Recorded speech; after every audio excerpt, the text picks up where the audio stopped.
Good morning, ladies and gentlemen. It is time for an emergency hot stove. Mere moments before Maclean and I disappear into the Christmas ether.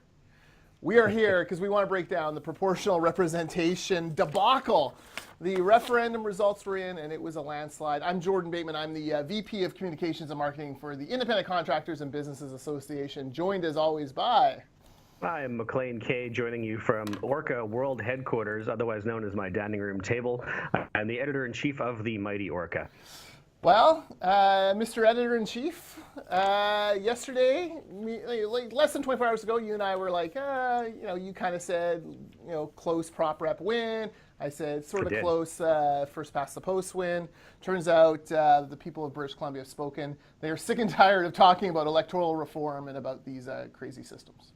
Well, we were both wrong. It turns out I was more wrong. Yeah. But I don't think anyone. I think one of the things I said yesterday was that the biggest sort of swing or blowout that I had seen anyone predict was 55-45, and I said, well, that's probably too far. And I mean, it was 6 points beyond that. That's astonishing. Yeah, I'd like to have a little conversation with some of the polling firms here. Now, I understand that polling firms, I think what probably happens is they overrepresent the younger vote. Mm-hmm. That said, there were some tweets from Daryl Bricker of Angus Reid last night, or Ipsos Reid, I forget which one, claiming that they did work for the first past the post campaign, and claiming that they knew all along it was going to be 60-40. Why wasn't that reflected in the public poll? I don't want to look a gift horse in the mouth here, but some of us spent a considerable amount of time these past few months. First of all, campaigning against it, and then once the gag laws came in, we had the court case at ICB. We spent a lot of time and energy on this. If it was if it was DOA, why didn't it pick up in the polls? I mean, this is a question that I'm sure is going to get analyzed and answered in the coming weeks. It's not the first time that polls have been completely wrong. The 2013 election comes to mind.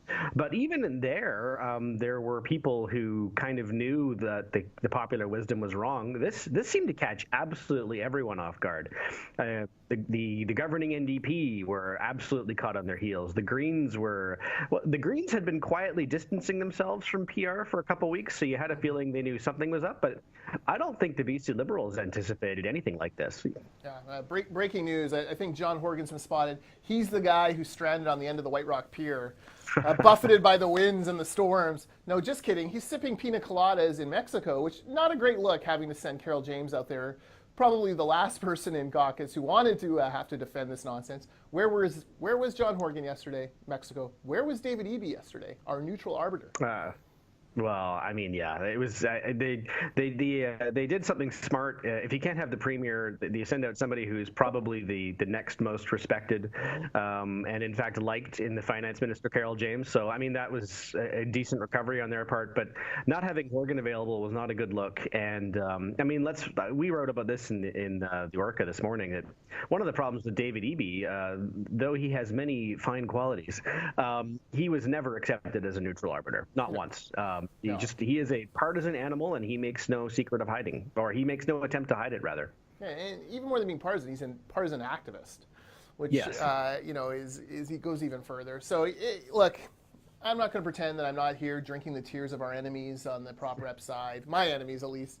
They rigged this, they stacked this deck, everything they could. The only mistake they made is they made it a mail-in ballot, but they had no real other choice. It's just the timeline didn't work, and they didn't want to piss off the mayors by running it congruently with the municipal elections. That was the only structural advantage that the first past the post side was given, but it was enough. And in the end, like Maclean, at the very beginning of Horgan's term, ICBA did some polling. We wanted to take the temperature of the electorate on a few different issues related to construction, but we did ask them, some horse race questions, and we also asked them, what is your number one concern in the province? Electoral reform was listed by fewer than 1 in 100 people on our survey as their number one concern. Now, that 1 in 100 people just happens to be funded by fancy U.S. Organizations pouring money to try to destabilize the BC and Canadian economy writ large, but nonetheless. Would only 1 in 100 people actually give a damn about this? It's no surprise that it would be, I suppose, defeated so handily, number one. Although you do, at some point, first past the post managed to, the campaign managed to cut through the malaise of, another vote. Why are we doing this again? And convince people to come on board. And I'm gonna give a tip of the hat here because I don't think he's getting enough credit in this. But Andrew Wilkinson and the BC Liberals, this was an existential threat for their party. They stood up and they delivered virtually every BC Liberal riding. Was there? I don't think there was a single BC Liberal riding that voted. Not one. There was a couple that were close, but I believe every single riding of the 16 or 17 that turned out for proportional representation, they were all NDP and 2 Green ridings, if I recall correctly. Yeah, and more importantly, they were able to kind of buffer this big advantage that the NDP had by being in the bigger urban areas. For example, looking at Victoria, Beacon Hill, Swan Lake, they delivered 27,000 votes for prop rep. But the 2 Langleys delivered 27,000 votes for first past the post. That washed that out. And once you have, once you're able to kind of take the, you had a great example, Vernon Monashee. Monashee? Vernon Monashee buffering the impact of, was it Mount Pleasant or? Yeah, which was the riding that turned out the strongest for PR. Yeah, ironically, Melanie Mark's riding, and she couldn't even explain the system. But there's no accounting for taste in Vancouver, Mount Pleasant. So, look, fantastic victory, Andrew Wilkinson. I thought that debate. I think in the moments during the debate, the media were pretty hard on Wilkinson. I think after the debate, they softened a little bit as they started to realize what had occurred. And I think during the debate, the criticism was focused on the overall tone and I would call shoutiness of the debate, certainly with Wilkinson, but also with Horgan.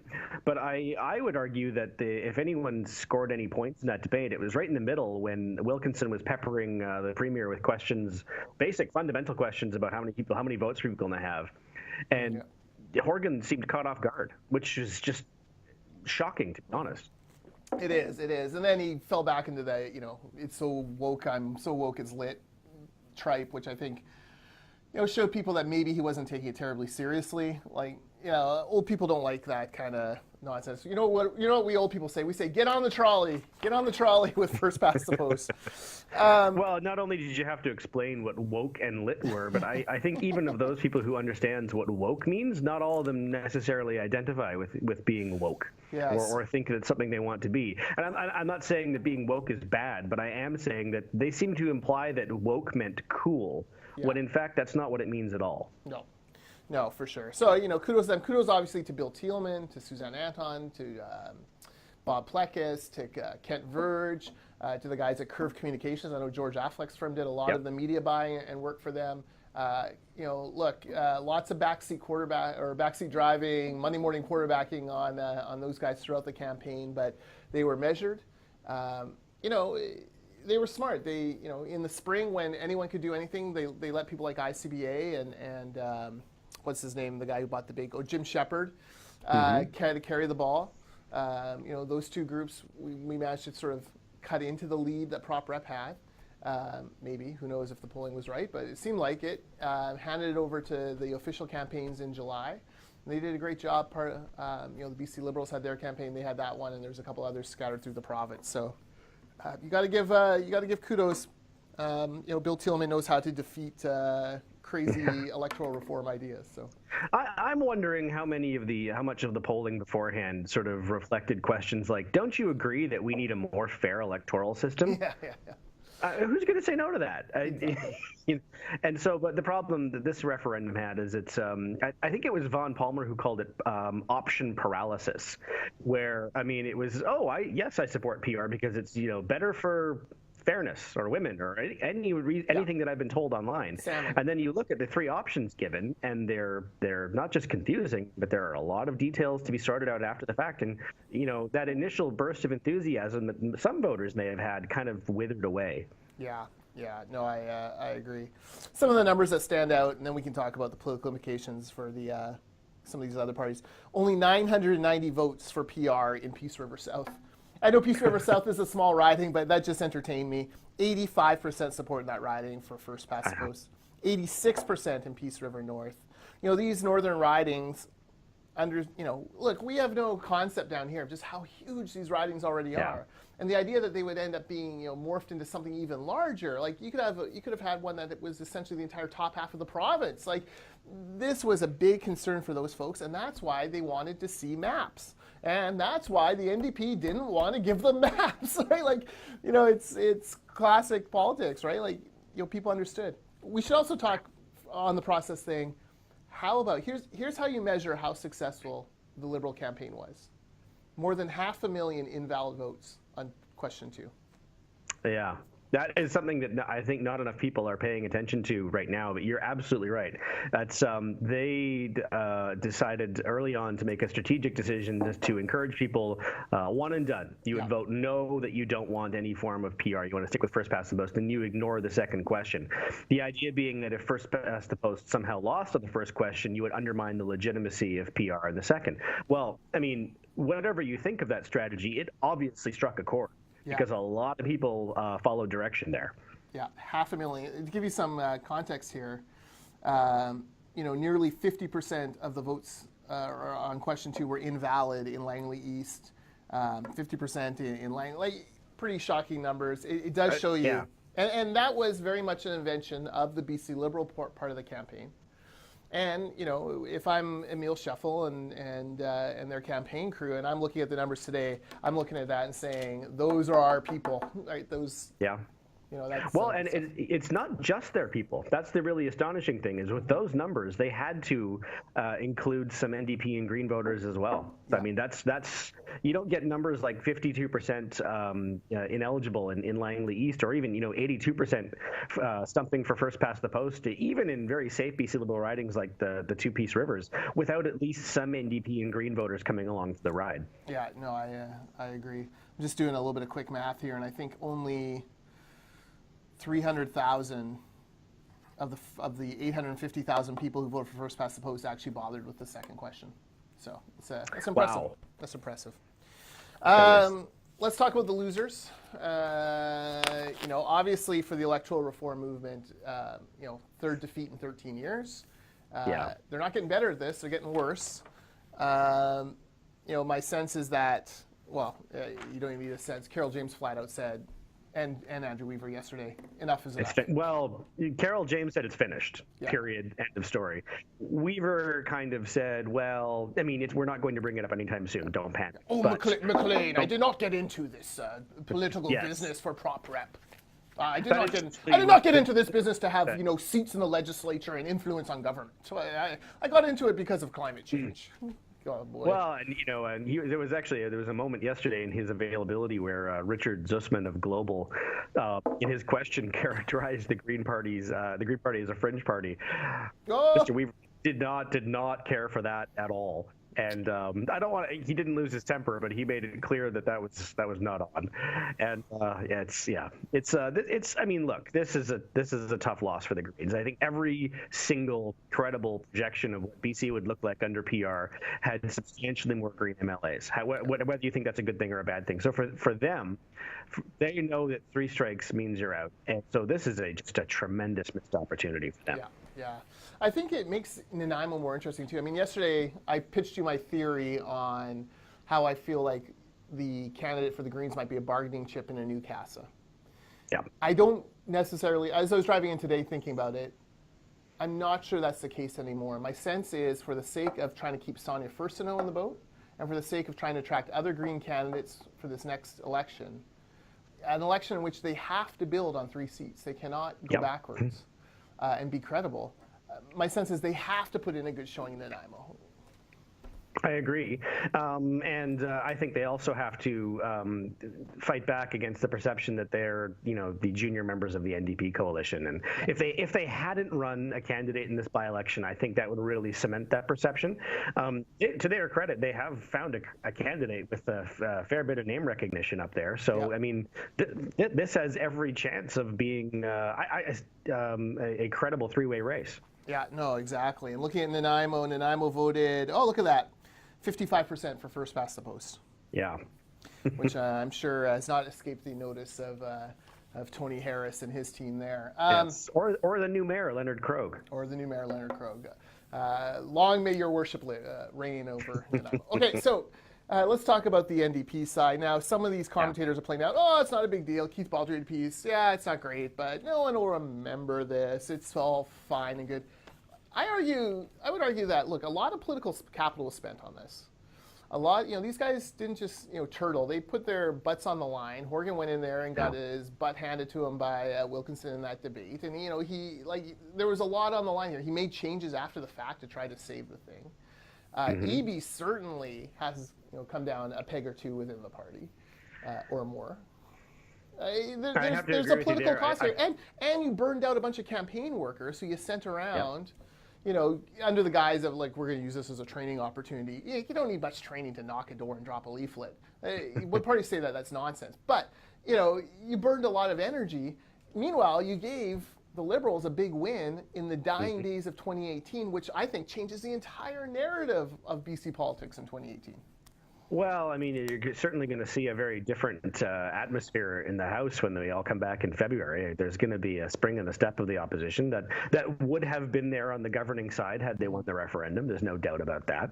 And I think that if you're looking for somebody who's going to shoulder a lot of this, it's, there's two, but the first is going to be David Eby. Because what we've been told is that Horgan has quietly let it been known that he did prefer having a single question and did prefer a citizens' assembly and all that, but he handed it off to Mr. Eby, and Eby went another way, and it didn't work out so well. And Eby has been held up as if not one of, probably the rising star in the provincial NDP. He's been tabbed as a potential premier by his fans in that party almost since day one. Yeah. And this was his file, and they got drubbed. And so he's going to have to wear some of this in exactly the same way that the losing coach and the quarterback are going to, in the Super Bowl, wear that loss. Yeah, he definitely seems like the heir apparent in the NDP. But here's a little thing. So did Kevin Falcon. So did Rich Coleman. So did Mike DeYoung. So did, none of them ever managed to ascend to the leadership. So don't peak too soon, Dave Eby. It's not great. That's not great. So Eby, well, it'd be one thing. It'd be one thing if they just lost a simple referendum that was close, and I think people then would have a reaction like Keith Baldry describes. But I mean, there was the perception that they tried to make PR happen by any means possible, and so they have now fighting the perception that they tried to stack the deck and rig the game, as John Martin said, but failed, and that's even worse. Yeah, no, I agree. So. Not great for him. Obviously not great for Horgan. No. I'll give you one guy in the NDP who I think is probably pretty happy this morning. It's Mike Farnworth. Farney, I suspect not really a prop repper, number one. And number two, as House leader, his calendar just opened up a little bit in the spring. He's going to have to dedicate party time or legislative time and resources to the gerrymandering NDP Green committee. So my suspicion is he's probably in Poco having a latte this morning, not feeling too bad about it. I think you're probably right. It'll be interesting to see how the BC Liberals follow up on some of this momentum. I mean, the NDP aren't going to talk about this unprompted again, and so I mean, do you ask questions about it? Are there FOIs that haven't been thought of before now? Or I mean, we do have two years before the election, so I think you want to keep reminding voters of exactly what happened here. Yeah, that reminds me. I have a couple FOIs I'd like to put on this. Do you think it changes the calculation for the Nanaimo by-election date? He doesn't need the Nanaimo seat to get the budget or the throne speech passed. No, he doesn't. Obviously, what's happening in the Speaker's office makes everything a little less certain. Mm-hmm. He has said he'll resign if we don't all vomit with the results of this report he's about with in January. So, I mean, I don't think you can count on that. And I also don't think that Horgan has the stomach to have such an obvious climb down and retreat. Looking afraid of a by-election result in one of the safest historical seats in the province is not a good look for a party that wants to appear confident and comfortable in the premier's chair. So I think there will be some who are urging him to do exactly as you say, and in the end they'll decide they simply have to roll the dice in Nanaimo. Yeah, my sense is they're still the favorites to win Nanaimo, and if they do, they can kind of shuffle this off to the background.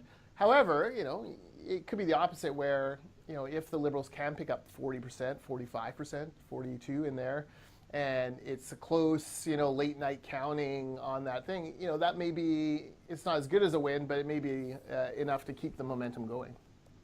Well, and there's a school of thought that might say that some of those unhappy NDP voters in Nanaimo who are angry about things like, I don't know, the school speculation tax and the higher property taxes, they may feel that they've had their opportunity to give the NDP a slap on the wrist and may feel better about voting for them in the by-election. I mean, there are a lot of studies to show that but once voters have a chance to give a governing party a little bit of a bloody nose, they're prepared to move on. So we'll see. Mm-hmm. Yeah, absolutely. All right. Anything else? No, I think I think I said yesterday that I had a feeling we were going to be talking about PR for the foreseeable future, and I'm kind of relieved that we won't be. Yeah, we are too. So ICBA does have our court case. We have a court date January 21st. We're exploring with actually I'm doing an affidavit on it today, but we're still exploring with our legal team, whether there are certain things that we want to continue on with. Obviously, having the process set aside now is irrelevant, but questions around free speech, what is a fair election campaign period defined? Mm-hmm. Those are still questions that we are grappling with. So, we're still in discussions with our legal team. Chris is actually away this week, so when he returns, we'll be sitting down with our lawyers and talking about that. So watch for an announcement on that in the new year. I can't think of a better way to spend your Christmas holidays. Oof, just pound away and think about it. Hey, is your piece up on PropRight yet? Or, It is indeed. Okay. Check it out. It's literally called "What Happened," and it's my breakdown of what I think went wrong for the NDP and the Yes side. Yes, you can read it like this. If you're in BC Liberal headquarters, you're like, "What happened?" And if you're in the NDP headquarters, "What happened?" It works for kind of like the morning of The Hangover in those movies, right? That's so right. You have no idea what happened last night. The ultimate test. All right. From, again, all of us at the Orca and the BC Poly Hot Stove, Merry Christmas to you and yours, and congratulations again to Bill Thielman, Bob Plekas, Suzanne Anton, Kent Verge, Andrew Wilkinson, the BC Liberal team, Emil Scheffel, all you guys, excellent job, and I hope you enjoy the Christmas break and celebrate this victory, because I think it was the right one for BC. I can say that. I'm editorial. I'm not... You're allowed. I mean, at the very least, you can say this is a very clear result. Yes, it is indeed. All right. Take care, everyone.